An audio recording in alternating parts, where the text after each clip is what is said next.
Gusto mo bang manalo sa kahit anong sugal? Gawin mo ito upang masigurado mo ang iyong panalo.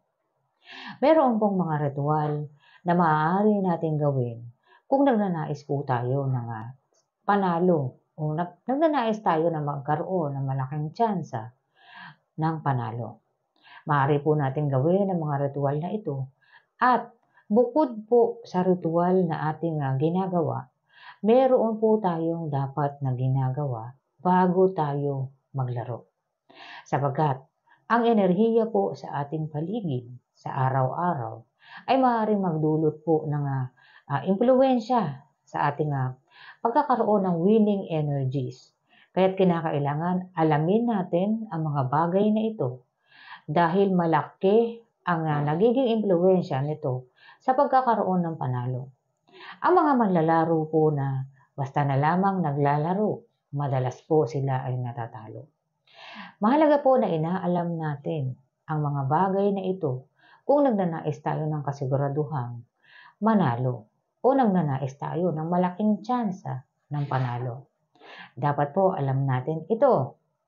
At tatalakayin ko rin po ang tanong po ng isa nating manonood na si Ma'am tungkol po sa lagayan ng bigas. Tungkol sa plastic na lagayan ng bigas. Tatalakayin ko po sa dulo ng ating video kung ano nga ba ang pwedeng gawin kung halimbawa po ang lagayan ng bigas ay plastic o gawa sa plastic ang lagayan ng bigas dahil hindi pa nakabili ng ceramic na maaari bang magdulot ng swerte kung ang lagayan ng bigas ay nasa plastic? O maaari bang magkaroon ng pagbabago ang pamumuhay kahit na ang lagayan ng bigas ay nasa plastic? So tatalakayin po natin mamaya ang tanong ni Ma'am kung ano ang pwede natin gawin kung ganyan ang lagayan natin ng bigas. At huwag pong kakalimutan ang ating mga swerte ay subjective. Ito ay maaaring magbago dahil po sa mga energies na nakapaligid sa atin at sa ating paniniwala. Mga dapat tandaan kung nagnanais ka ng kasiguraduhang panalo sa tuwing ikaw ay magsusugal.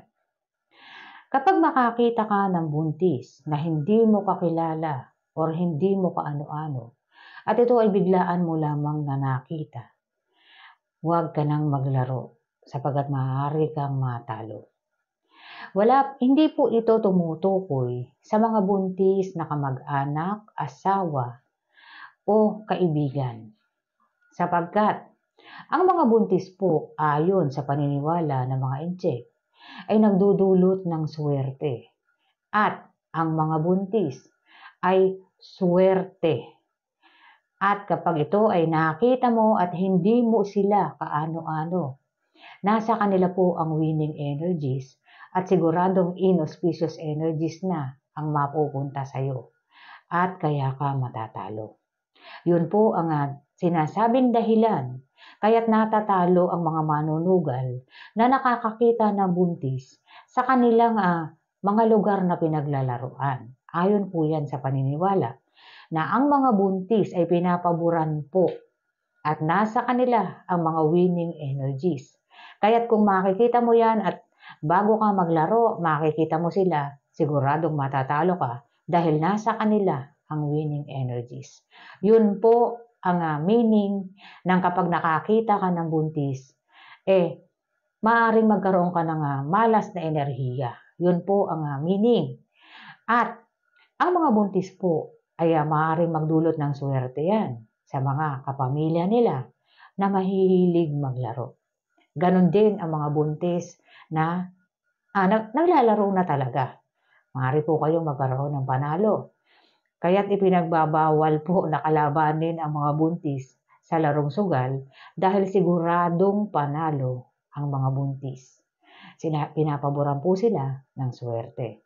Ayon po yan sa paniniwala ng mga intsek.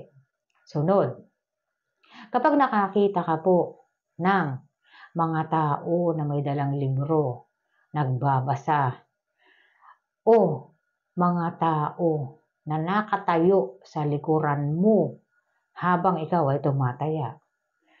Huwag ka nang tumaya, siguradong matatalo ka. Isa po yan sa maaaring magdulot ng kamalasan kaya't hindi nananalo.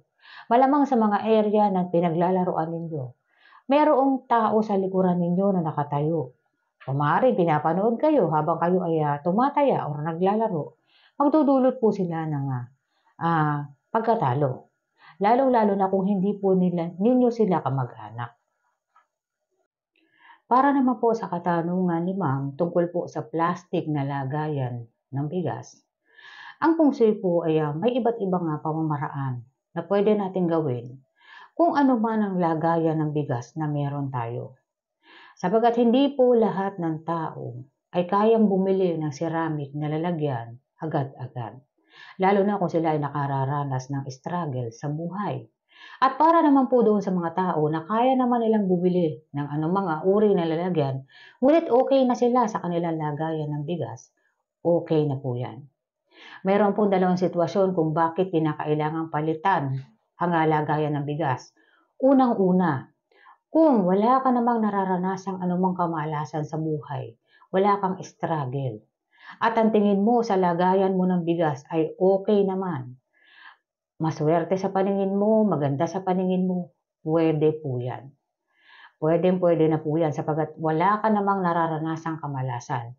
Ngunit, kung ikaw ay nakararanas ng kamalasan sa buhay, nagkakaroon ng struggle, ano man ang sipag ninyo, nagkaka-struggle, nagkakaroon ng kagipitan, dito po titingnan na ninyo ang lagayan ninyo ng bigas.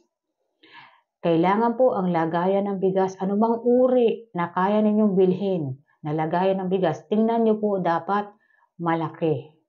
Piliin nyo po yung malaki-laki na lagayan ng bigas para mayroon pa pong room to grow o mayroon pang room para dumami ang wealth ninyo. Huwag po yung maliit na lalagyan. Kung makakabili po kayo ng malaki-laki po ang piliin ninyo, anumang uri na kaya ninyo.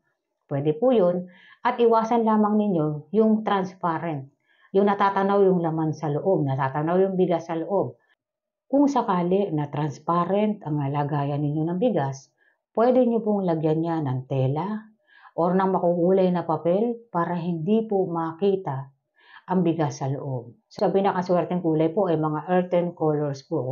Kung ang lagay ninyo ng bigas ay transparent at yan lamang ang meron kayo, pwede nyo lagyan ng takip, tela, or makukulay na papel.